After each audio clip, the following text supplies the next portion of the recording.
ఓం శ్రీ పరమాత్మనే నమః. అందరికీ నమస్కారం. ఈ రోజు శ్రీమద్ భగవద్గీతలోని పంచమోధ్యాయమైన కర్మ సన్యాస యోగములోని 4వ శ్లోకము. సాంఖ్యయోగౌ పృథక్ బాలాః ప్రవదంతి న పండితాః ఏకమప్యాస్థితః సమ్యక్ ఉభయోర్విందతే ఫలం.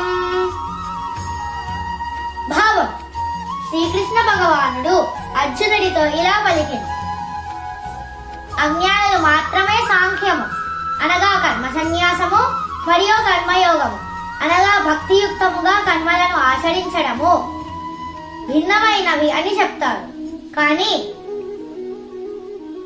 ఈ రెంటిలో ఏ ఒక్క మార్గాన్ని అవలంబించినా ఈ రెండింటి యొక్క ఫలమును పొందవచ్చు అని యథార్థముగా తెలిసిన వారు చెప్తారు. 5వ శ్లోకము. యత్ సాంఖ్యైః ప్రాప్యతే స్థానం తద్యోగైరపి గమ్యతే ఏకం సాంఖ్యం చ యోగం చ యః పశ్యతి స పశ్యతి. భావం: శ్రీకృష్ణ భగవానుడు ఇంకా అర్జునుడితో ఇలా పలికాడు: కర్మ సన్యాసము ద్వారా పొందగలిగే అత్యున్నత స్థితిని భక్తితో కర్మలను ఆచరించడం ద్వారా కూడా పొందవచ్చు.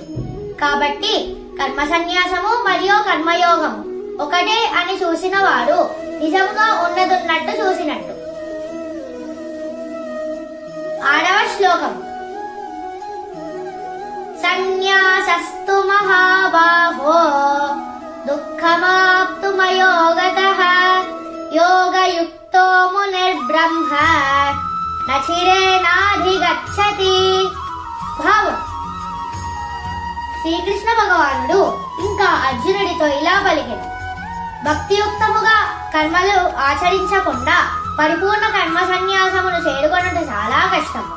కానీ ఓ గొప్ప బాహువులు కలవాడా, కర్మయోగములో నిష్ణాతుడైన ముని శీఘ్రముగా పరమాత్మను చేరుకుంటాడు. ఓం శ్రీ పరమాత్మనే నమః.